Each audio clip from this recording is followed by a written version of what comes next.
Boa noite a todos. Muita paz, muita luz, que as bênçãos do nosso divino emissário possam fazer-se presente em nossas vidas, mais claro acima de tudo. Que possamos permitir que isso aconteça. Que ao absorver a luz excelsa que emana de seu abençoado evangelho, possamos, não obstante nossas limitações intelecto-morais, nosso teto evolutivo, possamos auxiliar o Criador na propagação da luz nesse mundo que teima em permanecer nas sombras. Quando falamos da incoerência que há entre aquilo que queremos ser e aquilo que somos, pois a partir do momento em que a humanidade terrena ficou a par dos mecanismos de funcionamento da lei de Deus baseado na lei do amor, trazida pelo nosso Senhor Jesus Cristo. Estamos falando das nossas limitações, do que somos e do que queremos ser, ou deveríamos ser. Na questão 920 da obra basilar da doutrina espírita, o Livro dos Espíritos, o livro que contém a doutrina espírita, como assevera em sua introdução, Kardec perguntou se é possível o homem contemplar a felicidade. É possível o homem ser feliz 100%? Resposta: não. Não. Por que não?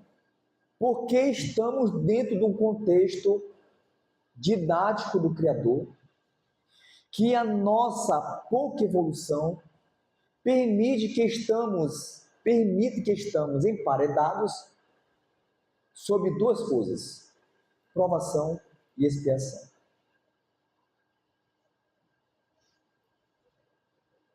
Quando linkamos a questão 931, quando Kardec indaga por que as classes sofredoras são muito mais felizes que as classes felizes, e aí, claro, o contexto da pergunta de Kardec é aquele contexto, é aquele nosso ponto de vista, em que nós acreditamos que aqueles que são possuidores de bens materiais são os felizes, e aqueles que não são possuidores de bens materiais, recursos financeiros, são os sofredores. Onde, claro, independentemente da classe em que você se encontra, a infelicidade ela é inerente a todos. Então, na questão 931, Kardec pergunta por que as classes sofredoras se sobrepujam muito às classes dos felizes. E no frigir dos ovos, os espíritos respondem que é em virtude do planeta Terra ser um mundo de provas e expiações. Independentemente do que é prova ou do que é expiação, independentemente se você está provando ou se você está expiando, porque qual é o contexto da expiação? Qual é o contexto da provação? Se nós somos espíritos em evolução, é natural que você erre em algum momento o caminho da jornada evolutiva. Tanto é que o conceito de pecado é errar o caminho. Quantas vezes erramos o caminho jurando que estamos certos? Juramos de pé junto, não, mas isso aqui é o certo. E eu estou errado. E isso faz parte do processo evolutivo. Errar o caminho, permanecer no caminho errado, faz parte. Porque quando você está expiando, que é sinônimo de resgatar, Porque a reencarnação do nosso panorama é simples. Ou você precisa retomar o caminho ao qual você abandonou, ou você precisa corrigir o caminho que você tomou. Assim sendo, a análise é muito simples. Independentemente se você está espiando ou se você está sendo provado, você é um espírito imperfeito. Não faz diferença. Você é um espírito imperfeito. Eu só estou sendo provado, não deixa de ser imperfeito. Porque só quem é provado é quem precisa passar por testes. E isso é inerente à condição do espírito imperfeito. E eu faço um convite a todos para que lembremos, mas não só lembrar, para que nós nos identifiquemos com a parábola do filho pródigo. A parábola do filho pródigo, ela é o resumo da saga do Espírito. Mas com um detalhe muito importante. O que narra a parábola do filho pródigo? E o que é pródigo? É o filho gastador. O quão estamos gastando o tempo de Deus? O quão estamos gastando o tempo a qual estamos encarnados, a qual não traz benefício nenhum para nós? O quão estamos gastando oportunidades ímpares? Porque na matemática do equilíbrio espiritual da Terra, perguntaram para Chico o seguinte: Chico, qual é a quantidade de espíritos ligados ao planeta Terra? Desencarnado. Aí Chico responde assim: 3 a 4 vezes o número de encarnados. Quando a gente faz essa conta, são pelo menos 28 bilhões de espíritos desencarnados. Mas a questão não é desencarnado, a questão é aguardando reencarnação. E existe 8,3 bilhões encarnados. E o que esses 8,3 bilhões de espíritos encarnados estão fazendo com a sua encarnação? A resposta todos nós sabemos. No livro Ação e Reação, obra de André Luiz, Espírito, Psicografia do Chico, ele dá um panorama da alma do habitante da Terra. Abre aspas. Somos uma pirâmide de sombras e uma réstia de luz. Fecha aspas. Você não entendeu? Para quem um dia viu um furo no telhado, durante o dia, você vê um feixe de luz entrando e focando no chão. Pronto. Essa é a analogia. Somos uma pirâmide de sombras e um feixe de luz. Por que vocês acham que Jesus veio em algum momento e falou assim: brilhe a vossa luz diante dos homens, a fim de que o Pai que está no céu seja glorificado? A nossa sorte é que esse feixe de luz ele só existe porque nós somos oriundos do Criador. Nós já trazemos uma luz inerente por sermos fontes do Criador. No entanto, é papel de cada um intensificar essa luz. Por isso, que o evangelista narra a visão do Cristo para o habitante da terra. Abre aspas. E Jesus, contemplando a multidão, compadeceu-se. Reticências, fecha aspas. Ele lastimou, conduiu-se ao olhar para o habitante da terra.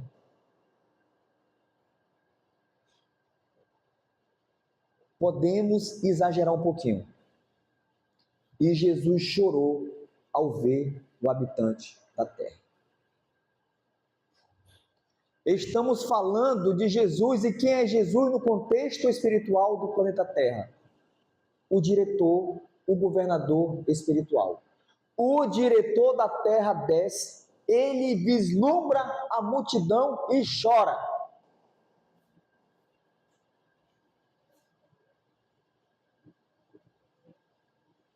Esse é o panorama do habitante do planeta Terra.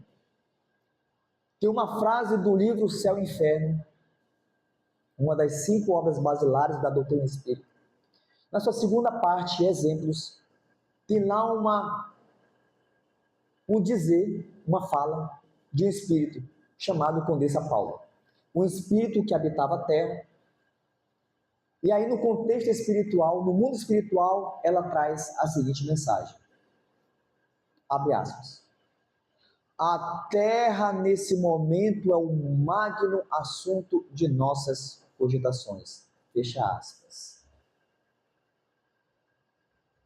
Vejam que ela não fala assim, a Terra é a minha preocupação. Não.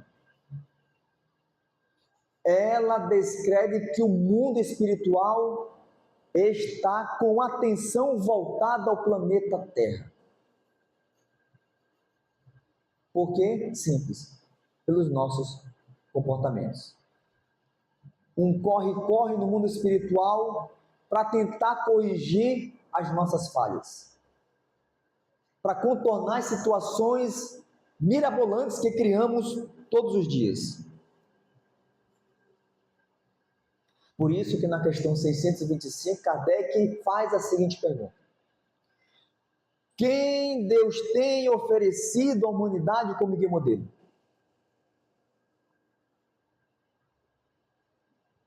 A pergunta não é assim, quem Deus ofereceu? Não, não é. A pergunta é, quem Deus tem oferecido? Por que Deus tem oferecido? Porque quem disse que nós aceitamos Jesus como guia modelo?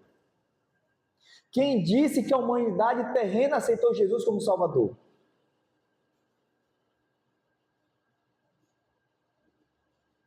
Enquanto a humanidade não aceitar Jesus como guia e modelo, que foi o ser que Deus designou para a Terra, Deus ofereceu ontem, Ele oferece hoje e irá oferecer amanhã.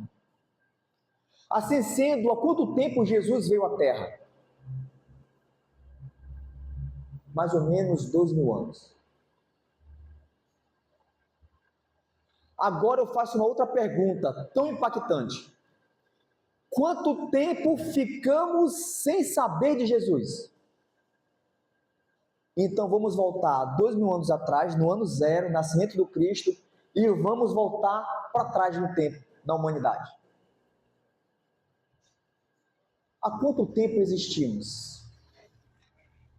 Haja visto que a doutrina espírita apresenta-nos como espírito imortal, espírito criado por Deus, em que vaga no espaço-tempo ao longo das eras.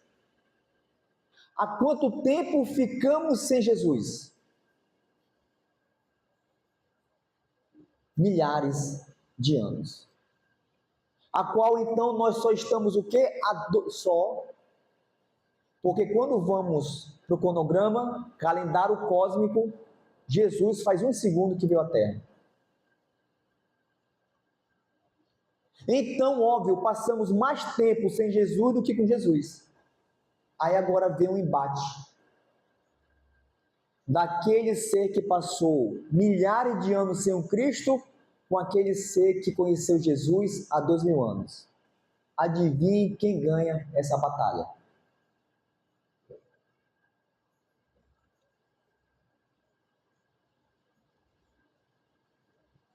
Se não entender a pergunta, vamos a 0 hora do dia 1º de janeiro de qualquer ano. Fogos soltando no ar. Promessas para o ano que inicia. Eu vou perdoar fulano. Mas o ciclano, não, ciclano, 2040, 2050, eu vou pensar no caso dele. Quando Jesus recomendou, perdoai 70 vezes, 7 vezes. Sempre. Mas as nossas sombras, a qual alimentamos ao longo das eras, não permite. E aí nós estamos, porque não permite, porque estamos dando mais vazão ao nosso eu sombrio do que ao nosso eu que possui o feixe de luz. No processo reencarnatório, pela infinita misericórdia divina, Deus concede-nos o véu do esquecimento. Por que não lembramos do nosso passado, já que existe a reencarnação? Porque Deus nos coloca um véu, que a doutrina espírita nos apresenta como o véu do esquecimento, para que nós não venhamos a lembrar de nossas atrocidades e para que tenhamos maior liberdade. Você não entendeu? Eu vou fazer um contexto no lar, de casal.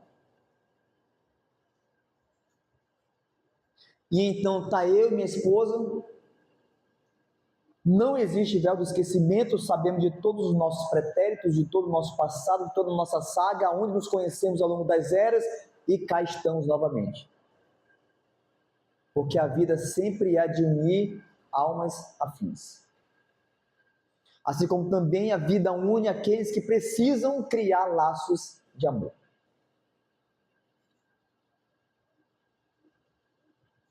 E então a minha esposa pede para eu varrer a casa.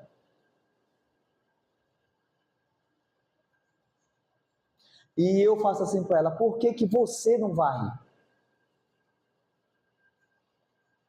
Aí, como ela lembra de todo o passado, o que ela vai fazer? E se eu não varrer a casa, tu vai fazer como tu fez lá em 1700, que me abandonou? E se eu não varrer a casa, você vai fazer assim como você fez lá no ano 1230, quando você me deixou na porta do altar? Aonde percebemos que o nosso conhecimento do passado traria muito mais inconvenientes do que benefícios. E Deus, na sua infinita misericórdia, não permite que nós saibamos as nossas atrocidades, a fim de que nós tenhamos mais liberdade no aqui e agora. Assim sendo, tem duas coisas que o véu do esquecimento não apaga. Tendências instintivas. Aquilo que eu adquiri ao longo das eras, Deus não apaga. Por que Deus não apaga? Por que o véu do esquecimento não apaga? Porque faz parte daquilo que eu adquiri.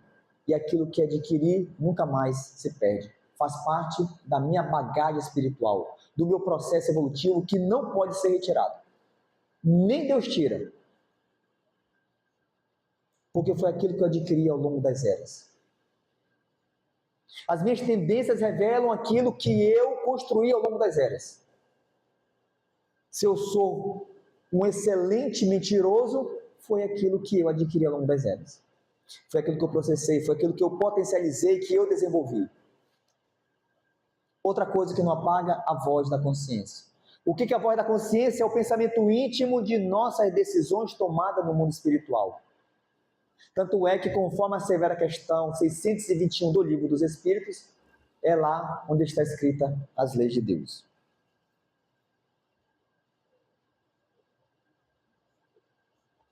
E aí, para explicar melhor, eu vou na questão 617 do Livro dos Espíritos.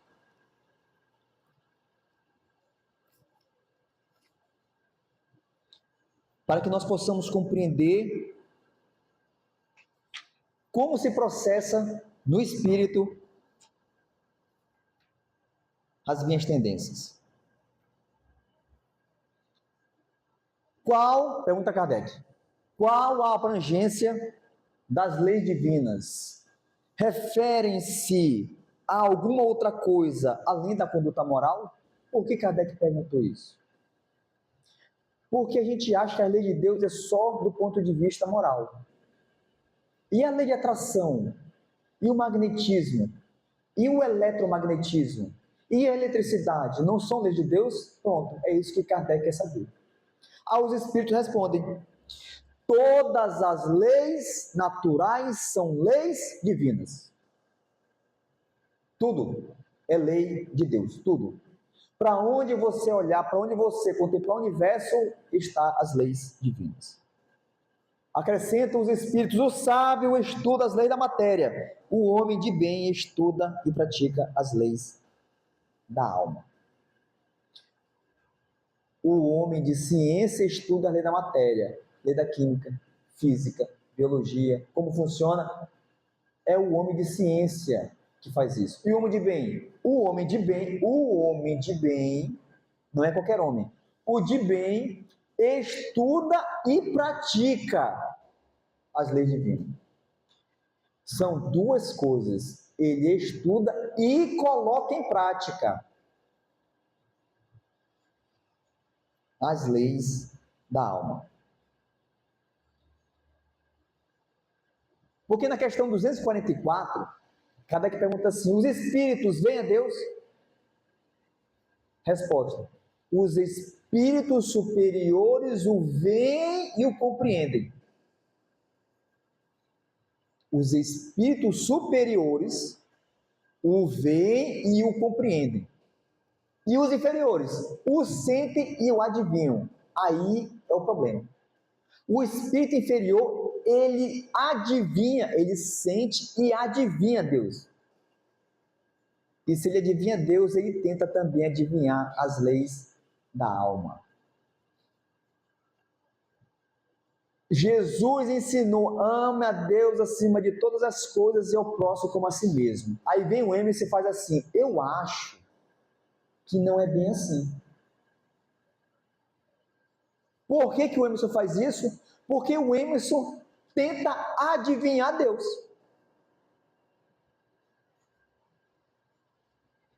Ó, perdoar 70 vezes 7 vezes. Eu falei sempre: olha, depende. E aí nós vamos entender por que há incoerência entre aquilo que eu falo, porque é muito fácil falar, do que praticar aquilo que eu falo. Porque falar está relacionado a pensamento, materialização do pensamento, mas colocar em prática requer que eu modifique esse homem velho em prol do homem novo. Então vamos lá, questão 617 fala que todas as leis são leis de Deus. O homem de ciência estuda a lei da matéria, o homem de bem estuda e pratica as leis da alma. Ok. Então vamos lá na lei de Newton, lei de inércia. O que é a lei de inércia? A lei da inércia fala o seguinte: todo corpo ele tende a ficar em movimento ou permanecer parado, a não ser que uma força haja sobre ele. Então, seu carro ele anda a 80 km por hora, se você não pisar no freio, ele não vai parar, ele vai continuar a 80 km por hora. E seu carro vai continuar parado se você não pisar no acelerador. Essa é a lei da inércia. O que tem a ver com a lei da alma? Vamos interpretar para a lei da alma. Eu acreditava nas minhas ilusões que a melhor coisa do mundo é enganar. E eu estou fazendo isso há 1000 anos. Qual é a lei do meu movimento? Continuar enganando. Porque até agora não teve nenhuma força que me barrasse. Eu então, preso no mundo, eu juro piamente, acredito que enganar é a melhor coisa do mundo, porque eu sempre me beneficio. Aí vem alguém, vem o Manuel e me mostra o Evangelho do Cristo. E é o Evangelho do Cristo, ele informa que eu tenho que me transformar, que eu tenho que brilhar minha luz. Para brilhar minha luz, eu tenho que eliminar minhas trevas. Eu pergunto para vocês, o Emerson vai deixar de enganar? Sabe por que que não? Porque a lei do meu movimento é enganar nos últimos 1000 anos, não vai ser agora que eu vou parar de enganar. Agora vai entrar um embate entre eu, que conheci o Evangelho há 5 minutos, e o meu eu sombrio de 1000 anos. Quem vence essa batalha? Adivinhem quem vence. E aí por isso que vocês veem em telejornais, palestrante espírita Emerson é pego com carregamento de armas. Aí vocês, nossa, vocês viram? O Emerson é traficante de arma e é palestrante na FEAL. Como isso é possível? É possível. Porque falar é fácil. Agora, dobrar, encurvar o Emerson velho ao longo das eras, isso que é a parte difícil. Por isso que Jesus, ele destrincha as leis de Deus, para que eu não adivinhe, para que eu não venha e fale assim, eu acho, e Jesus destrincha. Perguntaram a ele, mestre, qual a maior lei? A maior lei é amar Deus acima de todas as coisas. Já começa o nosso drama. Porque eu amo meu corpo mais do que Deus. Eu amo minhas 35 cirurgias que eu fiz no rosto, em harmonização facial, mais do que Deus. Eu amo minhas coisas mais do que Deus. Começa o drama. O que é natural, em virtude da lei a qual estamos sujeitos em nossas encarnações pretéritas. Amar Deus sobre todas as coisas e ao próximo como a si mesmo. Ele destrinchou. Como é que eu amo o próximo? É só olhar para você. E Jesus destrincha novamente. Não faça ao próximo aquilo que não quer que seja feito com você. Ele destrincha mais ainda. Ameis uns aos outros, não de qualquer forma, mas da forma como eu vos amei. Jesus destrinchou a lei, para que não tivéssemos dúvida de como pertencer às leis de Deus, porque ia saber o quê? Vós tendes ouvido falar, amai os vossos amigos e odiai os vossos inimigos. Eu, porém, vos digo, amai os vossos inimigos.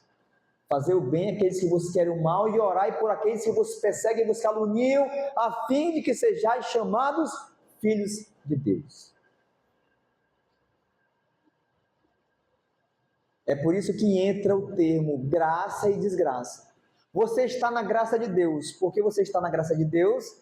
Porque você está cumprindo, praticando, exercitando as leis de Deus, que é fundamentada na lei do amor, do perdão, da tolerância. E quando eu não pratico a lei de Deus, eu estou em desgraça, ou seja, eu não estou na graça de Deus, porque as leis de Deus estão todas fundamentadas e direcionadas para o amor universal.